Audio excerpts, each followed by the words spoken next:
Hello students, welcome back to my new video.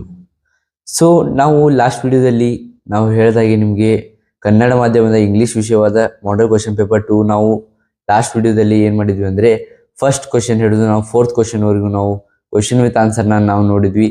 So ಇವತ್ತು ಈ ಒಂದು ವಿಡಿಯೋದಲ್ಲಿ ನಾವು ಫಿಫ್ತ್ ಕ್ವಶನ್ ಹಿಡಿದು 12ನೇ ಕ್ವಶನ್ವರೆಗೂ ನಾವು ನೋಡೋಣ ಗೈಸ್. ಸೊ ಈಗ ನಾವು ತಡ ಮಾಡದೆ ವಿಡಿಯೋನ ಸ್ಟಾರ್ಟ್ ಮಾಡೋಣ.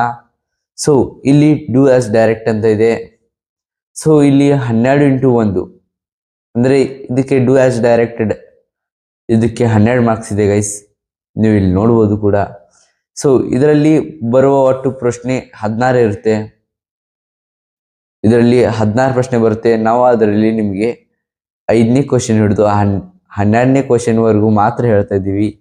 ಮುಂದೆ 4 ಕ್ವಶನ್ನು ನಿಮಗೆ ಒಂದು ಶಾರ್ಟ್ ಮುಖಾಂತರ ಮಾಡಿ ನಿಮಗೆ ಹಾಕ್ತೀವಿ. ನೀವು ಅಲ್ಲಿ ಹೋಗಿ ನೀವು ನೋಡ್ಕೋಬಹುದು ಅಲ್ಲಿ ಕೂಡ. ಸೊ ಈಗ ನಾವು 5ನೇ ಕ್ವಶನ್ ನಾವು ನೋಡೋಣ. Let's see the fifth question. Which one the following word has 2 syllable? ಇದರಲ್ಲಿ 2 syllable ಆದ ವರ್ಡ್ ಯಾವುದಂತ ನಿಮಗೆ ಕೇಳಿದ್ದಾರೆ.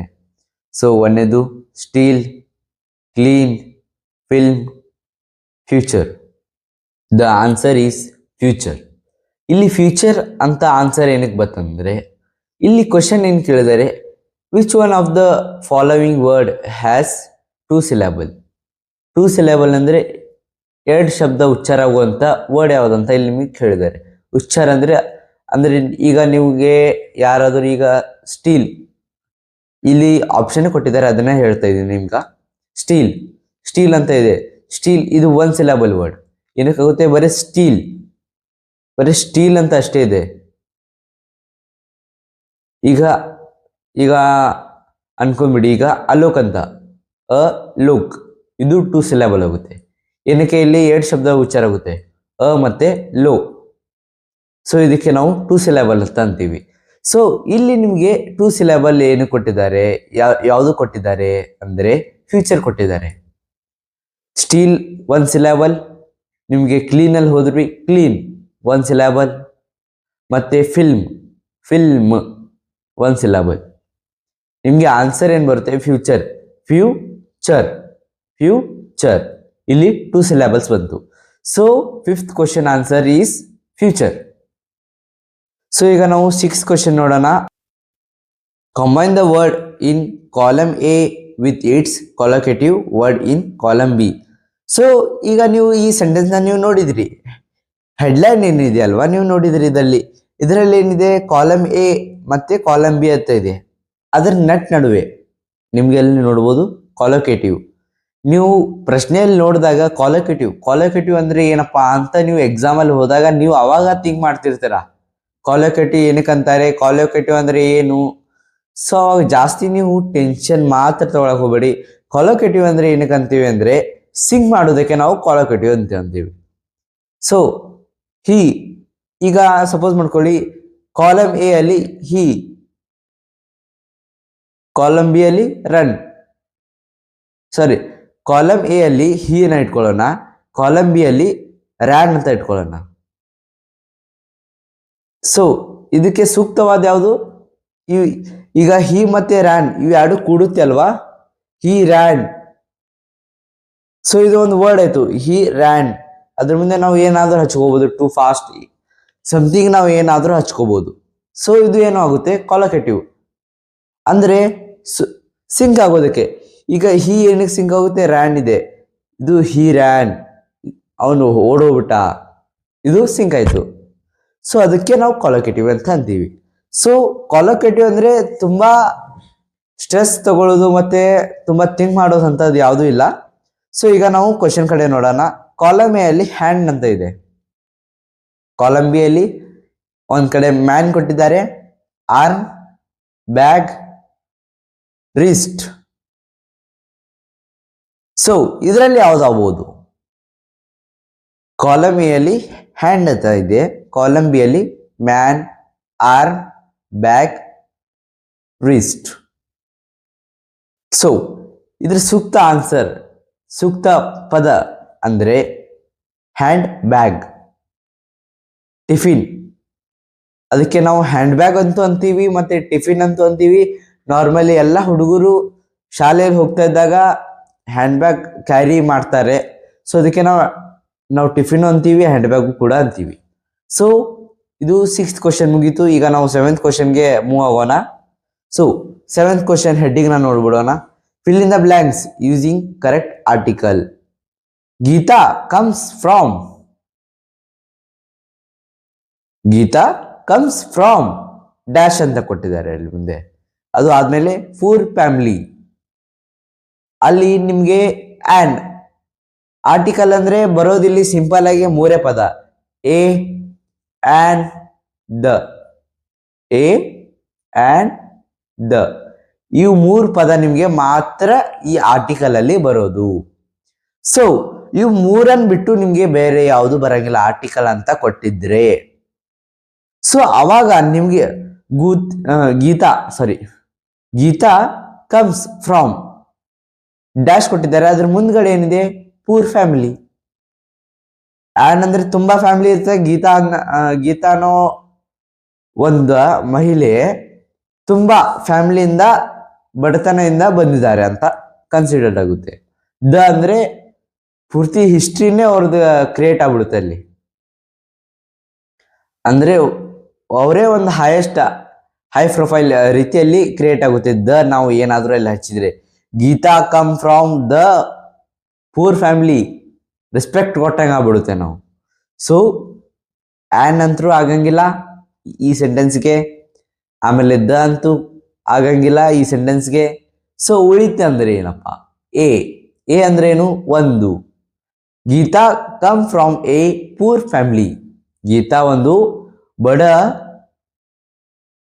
ಮನೆತನದಿಂದ ಬಂದಳು ಅಂತ ಬರುತ್ತೆ.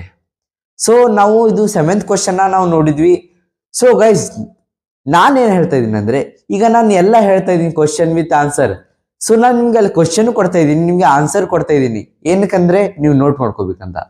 ಸೊ ಇದು 100% ನಿಮ್ಗೆ ಇದು ಬೋರ್ಡಲ್ಲಿ ಬೀಳುತ್ತೆ. ಗ್ರಾಮರ್ ಅಂದ್ರೆ ಇದೆ, ಸಿಂಪಲ್ ಆದ ಗ್ರಾಮರ್ ಇದೆ. ಇದೇ ಕ್ವಶನ್ ನಿಮ್ಗೆ ರಿಪೀಟ್ ಮಾಡಿ ಕೇಳ್ತಾರೆ. ಅದು ಬಿಟ್ಟು ನಿಮ್ಗೆ ಇದೇ ಪ್ರಶ್ನೆ ಬಿಟ್ಟು 7ನೇ ಪ್ರಶ್ನೆ ಮಾರ್ಕ್ ಮಾಡ್ಕೊಂಬಿಡಿ. 7ನೇ ಪ್ರಶ್ನೆ ಏನ್ ಬರುತ್ತೆ, ಆರ್ಟಿಕಲ್ ಬರುತ್ತೆ. ಒಂದ್ ಸೈಡ್ ಮಾರ್ಕ್ ಮಾಡ್ಕೊಂಬಿಡಿ, 7ನೇ ಪ್ರಶ್ನೆನ ಆರ್ಟಿಕಲ್. ಸೊ ಅದಕ್ಕೆ ನಾವು ರೆಡಿ ಆಗಿರ್ಬೇಕು. ಸೊ ಈಗ ನಾವು 7ನೇ ಪ್ರಶ್ನೆನ ನಾವು ನೋಡಿದ್ವಿ. ಸೊ ಈಗ ನಾವು 8ನೇ ಪ್ರಶ್ನೆಗೆ ಹೋಗೋಣ. Fill in the blanks using A suitable linker. Fill in the blanks using a suitable linker. So ಈಗ ನಾವು ಕ್ವಶನ್ ನೋಡೋಣ. I did not know him dash. I refused to talk to him. ಇಲ್ಲೇನು ಬರುತ್ತೆ, I didn't know him dash. I refused to talk to him. So ಇದರ answer ಏನು ಬರುತ್ತೆ ಅಂದ್ರೆ therefore ಅಥವಾ so. therefore so. ಈಗ ನಿಮ್ಗೆ therefore ಅಂತ ಅಲ್ಲಿ ಕೊಟ್ಟಿದ್ದಾರೆ, ನಾನು ಅಲ್ಲಿ ಕೊಟ್ಟಿದ್ದೀನಿ ನಿಮ್ಗೆ, ಅಲ್ಲಿ ಬರ್ದ್ಬಿಟ್ಟು therefore ಅಂತ, ಅದು ಆದ್ಮೇಲೆ ಡ್ಯಾಶ್ ಹಾಕಿ ನಿಮ್ಗೆ ಸೊ ಏನಕ್ಕೆ ಬರ್ತೀನಿ ಅಂದ್ರೆ ಅಲ್ಲಿ ಏನಕ್ಕಂದ್ರೆ ಅದೊಂದು ಕ್ಲಿಯರ್ ಆಗಿ ಸೆಂಟೆನ್ಸ್ ಹಾಕ್ಬೇಕಂತ ನಾನು ನಿಮ್ಗೆ ಅಲ್ಲಿ ಸೊ ಅನ್ನೋ ಪದವನ್ನು ನಾನು ನಿಮ್ಗೆ ಅಲ್ಲಿ ಕೊಟ್ಟಿದ್ದೇನೆ. ಏನಕ್ಕೆ ನಾವು ಸೋನ ನಾವು ಅಲ್ಲಿ ಬಳಸ್ತೀವಿ, ಐ ಡಿಡಂಟ್ ನೋ ಹಿಮ್, ನಾನು ಅವನಿಗೆ ಪರಿಚಯ ಇದ್ದೀನಿ. therefore so I refused to talk to him. So ಅದ್ರ ಸಲುವಾಗಿ ನಾನು ಅವನಿಗೆ ನಿಲ್ಲಿಸ್ದೆ, ಅವನ ಜೊತೆ ಮಾತಾಡೋದಕ್ಕೆ ನಾನು ಅವನಿಗೆ ಅವಕಾಶ ಮಾಡಿಕೊಡ್ಲಿಲ್ಲ ಅಂತ ಬರುತ್ತೆ. ಸೊ ಅದಕ್ಕೆ ನಾವು ಇಲ್ಲಿ therefore so ಅಂತ ಬಳಸ್ತೀವಿ. ಇಲ್ಲಿ ನಿಮ್ಗೆ ಡ್ಯಾಶ್ ಕೊಟ್ಟಿದ್ದೀನಿ, ಹಾಗಂತ therefore ಮಾತ್ರ ಬರಂಗಿಲ್ಲ ಅಥವಾ so ಅಂತ ಮಾತ್ರ ಬರಂಗಿಲ್ಲ, ಹಿಮ್. ಆದ್ರೆ ನಿಮಗೆ ಒಂದೊಂದು ಟೈಮ್ ಅಲ್ಲಿ ಈ so ಕೂಡ ಬರುತ್ತೆ. ಏನಂದ್ರೆ ಅಲ್ಲಿನೂ ಇದೇ ಕೊಟ್ಟಿರ್ತಾರೆ, ಬೋರ್ಡ್ ಅಲ್ಲಿ ಕ್ವಶನ್ ಇದೇ ಕೊಟ್ಟಿರ್ತಾರೆ, fill in the blanks using suitable linker ಅಂತಾನೆ ಕೊಟ್ಟಿರ್ತಾರೆ ನಿಮ್ಗೆ. ಅದೇ ಕ್ವಶನ್ಗೆ 8ನೇ ಕ್ವಶನ್ಗೆ ನಿಮ್ಗೆ ಇದ್ದೇ ಕ್ವಶನ್ ಏನಾದ್ರೂ ಬಿದ್ರೆ, so I didn't know him, I refused to talk to him, ಹೀಗೆ ಬಂದ್ರೆ ನಾವು ಡೈರೆಕ್ಟ್ ಆಗಿ ಸೋನ ಬಳಸಬೇಕು. ದೇರ್ ಫೋರ್ ಏನಿದೆ ಅಲ್ವಾ, ನಾವು ಅದನ್ನ ತೆಗೆದು ಬಿಡೋಣ. ದೇರ್ ಫೋರ್ ಬಳಸ್ಬೋದು, ಸೋನು ಬಳಸ್ಬೋದು, ನಾವು ಎರಡೂನು ಬಳಸ್ಬೋದು. ಆದರೆ ಮಾರ್ಕ್ಸ್ ಹಾಕೋದು ಅವ್ರ ಕೈಯಲ್ಲಿರುತ್ತೆ. ನಾವು ಹೆಚ್ಚಿಗೆ ನಿಮ್ಗೆ ಏನಾದರೂ ನೆನಪಿರಲಿಲ್ಲ ಅಂದ್ರೆ ಸೋ ಅಂತಾನು ನೀವು ಬಳಸ್ಬೋದು ಅಥವಾ ದೇರ್ ಫೋರ್ ಅಂತಾನು ನೀವು ಬಳಸ್ಬೋದು ಅಂತ. ಇಲ್ಲಿ ನಾನು ನಿಮ್ಗೆ 2 ಆಪ್ಷನ್ಸ್ ಕೊಟ್ಟಿದ್ದೀನಿ. ಇವು 2 ಆಪ್ಷನ್ 101% ಕರೆಕ್ಟ್. ಸೊ ಇವು 2 ಬರುತ್ತೆ ಅಂತ ನಾವು 2ನ್ನ ಕೂಡಿಸ್ಬಿಟ್ಟು ನಾವು ಬರೆಯೋ ಹಾಗಿಲ್ಲ. ನಾನು ಏನಕ್ಕೆ ಡ್ಯಾಶ್ ಬಾರ್ ಹಾಕಿದ್ದೀನಿ ಅಂದ್ರೆ, ನೀವು ದೇರ್ ಫೋರ್ ಆದ್ರೂ ಬರೀರಿ ಅಥವಾ ಸೋ ಆದ್ರೂ ಬರೀರಿ, ಆದ್ರೆ ಆ ಕ್ವಶನ್ ಮಾತ್ರ ನೀವು ಬಿಡೋದಕ್ಕೆ ಹೋಗಬೇಡಿ. 8ನೇ ಕ್ವಶನ್ ಏನಿದೆ, ದೇರ್ ಫೋರ್ ಅಥವಾ ಸೋ, ಇವು 2ರಲ್ಲಿ ಒಂದು ಹಾಕ್ಲೇಬೇಕು ನಾವು ಅಲ್ಲಿ. ಅದನ್ನ ನೀವು ನಿಮ್ಮ ಮೈಂಡ್ ಸೆಟ್ ಅಲ್ಲಿ ಇಟ್ಕೊಂಡು ಹೋಗ್ಬೇಕಿಷ್ಟೇ. ಸೊ ಈಗ ನಾವು 8ನೇ ಪ್ರಶ್ನೆನ ನಾವು ನೋಡಿದ್ವಿ. ಈಗ ನಾವು 9ನೇ ಪ್ರಶ್ನೆಗೆ ನಾವು ಹೋಗೋಣ. ಸೊ 9ನೇ ಪ್ರಶ್ನೆಯ heading, fill in the blank with an appropriated preposition. ಪ್ರಪೋಸಿಷನ್ನ ನಾವು ಇಲ್ಲಿ ಬರೆಯೋಣ ಅಂತ ಬರಿಬೇಕಂತ ಹೇಳಿದ್ದಾರೆ. She went to hospital dash her parents. ಹೇಗೆ ಹೋಗ್ತಾಳೆ? ನಿಮ್ಗೊಂದು ಕ್ವಶನ್ ಬೀಳುತ್ತೆ, ನೀವು ಆಸ್ಪತ್ರೆಗೆ ಹೋಗ್ಬೇಕು, ಹೇಗೆ ಹೋಗ್ತೀರಾ? ಯಾರ ಜೋಡಿ ಹೋಗ್ತೀರಾ? ನನಗೆ ಏನ್ ಹೇಳ್ತಾ ಇದ್ದೀನಲ್ವಾ, ಯಾರ ಜೋಡಿ ಹೋಗ್ತಾ ಇದ್ದೀರಾ ಅಂತ, ಇದರಲ್ಲೇ ಒಂದು ಕ್ಲೂ ಇದೆ. ಈ ಕ್ಲೂ ಏನಂದ್ರೆ ವಿತ್ ಅಂತ ಬರುತ್ತೆ. ವಿತ್ ಅಂದ್ರೆ ಯಾರ ಜೋಡಿ ಹೋಗ್ತಾ ಇದ್ದೀರಾ, ಯಾವಾಗ ಹೋಗ್ತಾ ಇದ್ದೀರಾ ಅಂತಾನು ಕೂಡ ನಿಮ್ಗೆ ಅರ್ಥ ಬರುತ್ತೆ. ಆದ್ರೆ ಯಾರ ಜೋಡಿ ಹೋಗ್ತಾ ಇದ್ದೀರಾ? ಶಿ ವೆಂಟ್ ಟು ಹಾಸ್ಪಿಟಲ್, ಅವಳು ಹಾಸ್ಪಿಟಲ್ ಹೋಗ್ತಾ ಇದ್ದಾಳೆ, ಅದು ನಮ್ಗೆ ಗೊತ್ತು. ಡ್ಯಾಶ್ ಹರ್ ಪೇರೆಂಟ್ಸ್, ಹರ್ ಪೇರೆಂಟ್ಸ್ ಅಂತ ಅಲ್ಲಿ ಮುಂದಿದೆ. ವಿತ್ ಅಂದ್ರೆ ಅವ್ರನ್ನ ಕರ್ಕೊಂಡು ಹೋಗ್ತಾ ಇದ್ದಾರೆ ತಾನೆ, ಅವ್ರನ್ನ ಬಿಟ್ಬಿಟ್ಟು ಹಾಸ್ಪಿಟಲ್ಗೆ ಏನೋ ಹೋಗ್ತಾ ಇಲ್ಲ ಅಲ್ವಾ, ಅವ್ರನ್ನ ಕರ್ಕೊಂಡೇ ಹಾಸ್ಪಿಟಲ್ಗೆ ಹೋಗ್ತಾ ಇರೋದು. ಸೊ ಅಲ್ಲಿ ಏನ್ ಬರುತ್ತೆ, ವಿತ್ ಅಂತ ಬರುತ್ತೆ. ಅಲ್ಲಿ ಡ್ಯಾಶ್ ಏನ್ ಹಾಕಿದಾರಲ್ಲ ಗೈಸ್, ಅಲ್ಲಿ ನೀವು ವಿತ್ ಅಂತ ಬರೀಬೇಕು. ಸೊ ನಿಮ್ಗೆ ಇದನ್ನ ಏನಾದ್ರೂ ಮಲ್ಟಿಪಲ್ ಚಾಯ್ಸ್ ಅಲ್ಲಿ ಕೇಳಿದ್ರೆ, ಫಸ್ಟ್ ಟು 8 ಮಲ್ಟಿಪಲ್ ಚಾಯ್ಸ್ ಅಂದ್ರೆ ನೀವು, ಅಥವಾ ಫಸ್ಟ್ ಟು 4 ನಿಮ್ಗೆ ಯಾವ್ದಾದ್ರು ಮಲ್ಟಿಪಲ್ ಚಾಯ್ಸ್ ಅಲ್ಲಿ ಬಿತ್ತಂದ್ರೆ, ಇದ್ದೇ ಕ್ವಶನ್ ಬಿತ್ತಂದ್ರೆ, ಅವಾಗ ನೀವು ಕ್ವಶನ್ ನೀವು ಇನ್ನೊಂದ್ಸಲ ಟೈಮ್ ವೇಸ್ಟ್ ಆದ್ರೂ ಇನ್ನೊಂದ್ಸಲ ಓದ್ಬಿಟ್ಟು ಅವಾಗ ಮಾತ್ರ ನೀವು ಆನ್ಸರ್ ಮಾಡಬೇಕು. ಸೊ ನೀವು ಅಡ್ವಾನ್ಸ್ ಏನಾದರೂ ಆನ್ಸರ್ ಮಾಡಿದ್ರೆ ಆನ್ಸರ್ ತಪ್ಪಾಗುತ್ತೆ. ಸೊ ಈಗ ನಾವು 9ನೇ ಪ್ರಶ್ನೆನ ನಾವು ನೋಡಿದ್ವಿ. ಸೊ ಸೋ ಅಂತ ನಾನು ತುಂಬಾ ಬಳಸ್ತಾ ಇದ್ದೀನಿ.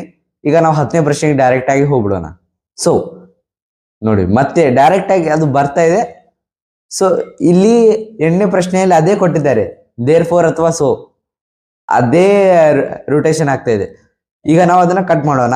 10ನೇ ಪ್ರಶ್ನೆಗೆ ಈಗ ನಾವು ಹೋಗೋಣ. Fill in the blank with the appropriate tense from the verb given in bracket. ಅಲ್ಲಿ ಬ್ರಾಕೆಟ್ ಅಲ್ಲಿ ನಿಮ್ಗೆ ಒಂದು ವರ್ಬ್ ನ ಕೊಟ್ಟಿರ್ತಾರೆ, ಆ ವರ್ಬ್ ನ ನೀವು ಕಂಡುಹಿಡಿಬೇಕು. ನಾನು ಹೇಳ್ತೀನಿ ಇದನ್ನ ಹೇಗೆ ಕಂಡುಹಿಡಿಬೇಕು, ಏನು ಕಂಡುಹಿಡಿಬೇಕು, ಹೇಗೆ ನಾವು ಇದನ್ನ ಸೆಂಟೆನ್ಸ್ ಆಗಿ ಕನ್ವರ್ಟ್ ಮಾಡ್ಬೇಕಂತ. So the